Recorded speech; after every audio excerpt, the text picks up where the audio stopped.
एमाले आन्दोलन गर्ने भयो लड्ने भयो 6 र 7 आउँदा हुन्छ ल सडकमा 3टा 4वटा गोली खाएको मान्छे अहिले सडकमा यतिको जोस ठ्याक्कै कुन ठाउँमा आउनु नि यही एरियामा कहाँ भन्नुहुन्छ त्यहाँ जहाँ नि हुन्छ के जहाँ पनि हुन्छ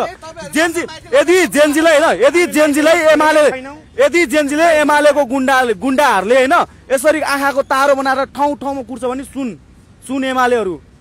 तिमीहरूलाई मैले जहिले पनि भन्थेँ कि मान्छे एमाले बन्न सक्छ एमाले जिन्दगी मान्छे बन्न सक्दैन भन्थ्यो हो रहेछ नि तिमीहरू पत्ता साफ हुने दिन आए कि आजसम्म माओवादी सकिया थियो अब एमाले भन्ने नाम सकिँदै नेपालबाट सकिँदैछ केपी ओली र यो के अरे महेश नेता यो चोरहरूको त नामै थाहा हुँदैन भने अब भोगटे चोरहरूको नाम यदि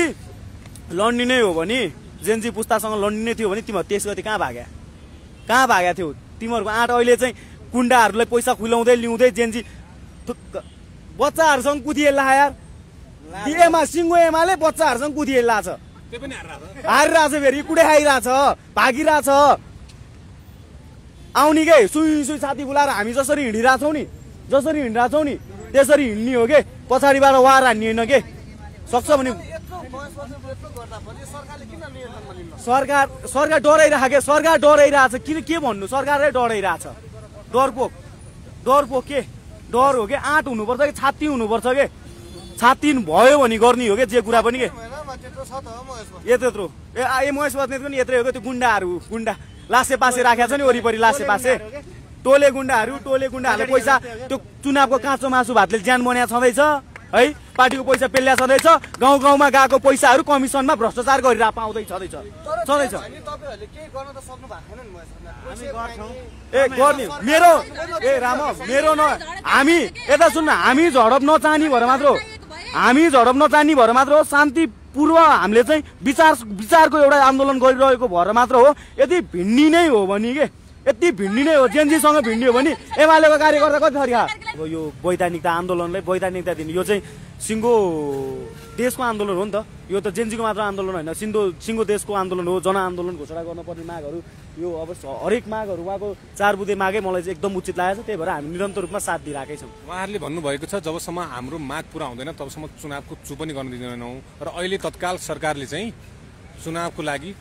भरपूर तयारी गरिरहेको छ त्यसमा तपाईँको के भन्नुहुन्छ चुनावको लागि आन्दोलनै भएन कि आन्दोलनको धेरै एजेन्डा धेरै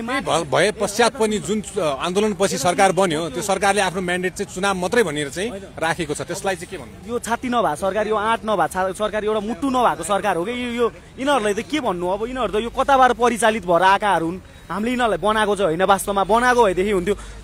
जेन्जीको आन्दोलनको दुइटै मात्र माग थियो कि एउटा भ्रष्टाचार एउटा सुशासन अटोमेटिक आउँथ्यो भ्रष्टाचारीलाई समात्ने हो भने के यी भ्रष्ट नेताहरू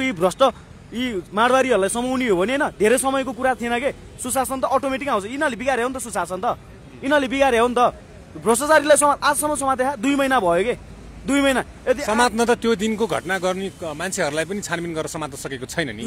दुईचोटि गृहमन्त्रीज्यूसँग मेरो संवाद भयो पर्सनली एकचोटि भेट हुँदाखेरि ल सर भ्रष्टाचारीहरू समाउनु गर्नु पर्यो भनेपछि हस् भन्नुभयो जेन्जीहरूलाई लर्थुन दिनुभयो अर्कोचोटि फेरि भेट भयो ल सर भ्रष्टाचारीले अब चाहिँ थुन्नु पर्यो अब जेन्जी थुन्ने होइन भ्रष्टाचारी थुन्ने हो तपाईँहरू भने हस् भन्नुभएको थियो ल दुर्गा प्रसाद लर थुन्नु भएछ राति 12 बजे अब के भन्नु फेरि त्यही पनि सिडी चढाएर यता गृहमन्त्री छन् फाइलहरू त पूर्व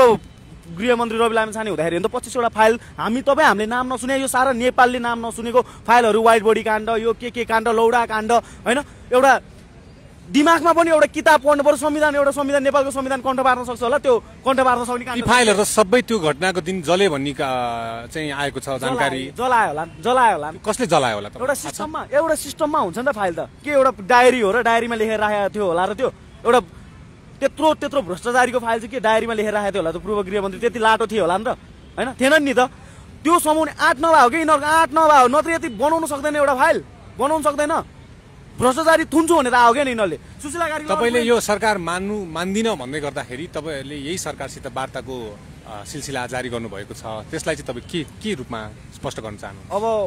कहाँ जाने त हेर्नु भ्रष्टाचारी समाउनु पर्ने चाहिँ समाउने मान्छे यिनीहरू नै हो जानी कहाँ हामीले के भन्न थालेको छौँ भने हामीलाई केही चाहिँदैन अब केही पुरा गर्नु पर्दैन केही नै पुरा गर्नु पर्दैन तपाईँ प्रधानमन्त्री हुँदाखेरि सुशीला कार्कीज्यू जे शब्द बोलेर आउनु भएको थियो कि तपाईँ प्रधानमन्त्रीको लागि प्रधानमन्त्री बन्नको लागि हाइलाइटको लागि शब्द बोले हो त्यो होइन नि त हो भने त के को लागि बोले हो